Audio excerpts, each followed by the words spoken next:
எங்கள் பகைவர் எங்கோ மறைந்தார், இங்குள்ள தமிழர்கள் ஒன்றாதல் கண்டு என்ற புரட்சி பாவலர் வரிகளுக்கு இணங்க அண்ணன்மார்களுக்கும் அக்காமார்களுக்கும் தம்பிக்கும் அனைவருக்கும் பிரபாகரன் பிள்ளையின் சீமானின் தம்பியும் மாலை வணக்கம். இங்க முன்னாடி பேசிக்கிட்டு கொண்டு இருந்த ராகவன் சொன்னாங்க செந்தில் பாலாஜி பயந்து ஒழிஞ்சிட்டார் என்று. அதில் எனக்கு உடன்பாடு இல்லை.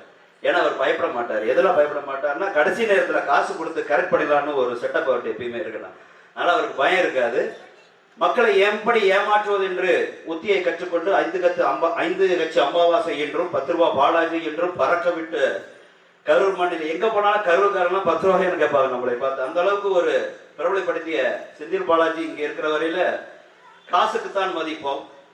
ஏன்னு கேட்டால் 5 வருடமாக அவரை திட்டிய மக்கள் எல்லாமே இப்போ காலையும் மாலையும் பார்த்தீங்கன்னா ஓட்டு கேட்க போயிட்டு இருக்காங்க. காலையில் 300, சாயந்தரம் 300.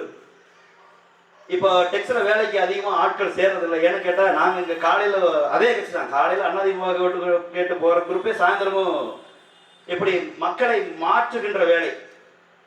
கடைசி நேரங்களே இலவசங்கள், பட்டு புடவை, குண்டா, அண்டா, சட்டி எல்லாமே கொடுப்பாங்க. ஆனால் நம்ம மக்களும் என்ன பண்ணுறது, இந்த வறுமை இன்னைக்கு நமக்கு 500 ரூபா தேவை என்று சொல்லிட்டு அந்த திராவிட கட்சிகளுக்கு மாறி மாறி வாக்கு செலுத்தியதான் இப்படி எங்களை மாதிரி சாதாரண பிள்ளைகளையும் இந்த திருவள்ளுவர் கத்த விட்டுருக்காங்க. இந்த திராவிட ஆட்சி 50 வருஷமா புறையோடைய ஆட்சியை விரட்டுவதற்கு இந்த மண்ணிலே தமிழ் தேசியம் மலர வேண்டும். அதற்கு சீமானின் தம்பிகள் நாங்களும் பிரபாகரன் பிள்ளை நாங்களும் நிச்சயமாக உறுதுணையாக இருப்போம். இங்கே கருப்பையா மருத்துவர் கருப்பையா அவர்கள் வேட்பாளராக நிற்கிறார். உண்மையாகவே இந்த மக்களையும் மண்ணையும் நேசிக்கின்ற மக்கள். அவர் நிறைய வாட்டி இந்த மண்ணடுற பத்திரம் எங்க கூட பேசும்போது அவ்வளோ ஒரு வருத்தப்படுவார். இந்த மக்கள்லாம் மண்ணழுதே, வருங்கால தலைமுறைக்கு இந்த கரூர் மாவட்டம் பாலைவனமாக போகுது, ஏற்கனவே ஆத்துல மண்ணள்ளிட்டான், எல்லாம் முடிச்சு கட்டிட்டான் அப்படின்ட்டு எல்லா விஷயத்திலையும் ஊழலாக இருக்குது. ஆனாலும் நம்ம என்ன பண்றோம்னா இந்த திராவிட கட்சிக்கு மட்டும்தான் ஓட்டு போடுறோம். ஏன்னா ஏமாத்து வேலை. ஏன்னா இங்க நம்ம ரத்தம் ஆளவே கிடையாது. வந்தேரிகளும் ஆளை விட்டுட்டு இன்னைக்கு நடுத்தல நம்மளை கத்த வேண்டிய நிலைமை இருக்குது. நீ நல்ல ஆட்சி கொடுக்கிற, நல்ல ஆட்சி கொடுத்த ஆக அந்த வகையில உலகவர் ஓவியமே ஆக நான் நல்லாட்சி கொடுக்கிற அப்பாவோட ஆட்சி, இது ஆட்சி, நல்ல ஆட்சி ஆக அந்த வகையில அப்படின்னு சொல்லிட்டு இவர் ஒரு வீடியோ போட்டிருப்பாரு. 6 மாசம் முன்னாடி பார்த்துருப்பீங்க. இதே குடிக்க வைக்கிற அரசு டாஸ் மாசம் திறக்கி வச்சுட்டு 10 மாசம் முன்னாடி ஒரு வீடியோ போட்டிருப்பாங்க. மறந்துருப்பீங்க.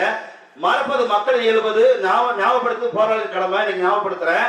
அந்த ஸ்டாலின் பேசுற பாத்தீங்களா, ஏன் குடிக்கிறீங்க, ஆகாத மக்களை ஏன் குடிக்கிறீங்க, மக்களை சிந்திச்சு பாருங்க, குடிக்காதீங்க. நீ வித்தும் என்ன பிள்ளைங்க விட்டு தொட்டிலாட்டுறதா? இந்த மக்களுக்கு எவ்வளவு சொன்னாலும் புரிய மாட்டேங்குதுங்க. ஏங்க திராவிடம் என்ன குடிக்க வச்சு மக்களை அதுல இருந்து வருவாய் ஏற்றி இந்த அரசு நடக்கின்றது கேவலமான துப்புக்கெட்ட அரசு. அந்த அரசு தான் இந்த 2 பேர் அரசு. இவங்க தான் பங்காளி 2 பேரும் சண்டை போடுமா நடிப்போம் அப்படின்னு வடிவல் மாதிரி தான். இவங்க அவங்க திட்டுவாங்க, அவங்க திட்டுவாங்க. ஆனா மாற்றங்கள் இல்லை. இவங்க தெரியும் 1000 ரூபாய் பாரு, இவர் 2000 பாரு, புதுசா வந்தவர் 2500 இல்ல அப்படி பாரு. வேற ஒண்ணும் மாற்றம் கிடையாது. இது 3மே திராவிட கட்சி தான், வேற ஒண்ணும் கிடையாது. 4000 ரூபாய் காசு தர வேலைக்கு வேலை இல்லாத இளைஞருக்கு சொல்ற தாவேக்கா தற்குறிகளே, வேலை இல்லாத நிலைமைக்கு அரசுல கொண்டாந்து வைப்பியா? அப்ப வேலை இல்லாம இளைஞர் அரசுல இருப்பாங்க. அவங்களுக்கு எல்லாம் பிச்சை போட்டு இலவசமா அவனே உட்கார வைக்கணும். மதிப்பு மிக்க வேலை வாய்ப்பை தந்து அவன் மதிப்பை கூட்டி அவனுக்கு வாழ்வளிப்பதுதான் எங்கள் தமிழ் தேசிய கொள்கை. நீங்க குடிக்க வச்சு எத்தனை படுகொலைகள், எத்தனை கஞ்சா திருட்டுகள், கஞ்சா இது ஒவ்வொரு வழக்கம் பார்த்துட்டு இருக்கோம். பணமர ஏறுறேன் கல் எடுக்கிறோம் சொல்லிட்டு ஒரு விவசாயி சொல்றான். ஏன் பிளாக்ல சரக்கு வைக்கலாம் கண்ணுக்கு தெரியலையா? காலையில் எடுத்துச்சோன்னா பிளாக்ல கல்லில் சரக்கு வைக்கிறவங்களா கண்ணுக்கு தெரியல என்ன? ஏன் பிள்ளைகளுக்கு பாதுகாப்பு இருக்கா ஊருக்குள்ள? இல்ல. இதுல திராவிட அரசு ஆக இந்தியாவிலேயே ஆக என்னைய மட்டும்தான் ஆக இந்த வகையில இப்படியே ஏமாத்தி மக்கள் என்ன என்னையா சொல்லட்டுவீங்க? ஒருத்தர் 50 வருஷம் முன்னாடி சொன்னாரு, தமிழர்களே என்னை கடலில் தூக்கி போட்ட அளவு நான் கத்துப்படவா தாளம் இருப்பேன். அன்னைக்கே தூக்கி போட்டுக்கணும். உன்னை விட்டதுதான் இங்க 50 வருஷம் ஆச்சு. அதனால சொல்றேன், இன்னும் வரக்கூடிய நம்ம அண்ணன் திருவள்ளுவர்களுக்கு வழிவிட்டு நான் வரையை முடிச்சுக்கிறேன். இன்னும் வச்சு செய்வோம். இன்னும் நாள் இருக்கு, இன்னும் வச்சு செய்வோம். இந்த திராவிட குறைய கண்டிப்பா இந்த கரூர் மண்ணிலிருந்து பாலாஜி விரட்டடிச்சு இங்க தமிழ் தேசியத்தை சீமானின் தம்பிகளும் பிரபாகரன் பிள்ளைகளும் நிறுவுவோம். நாம் தமிழர். நன்றி நன்றி திரு தினேஷ் அவர்கள். அடுத்ததாக பாபு வெங்கமேடு மாவட்டம்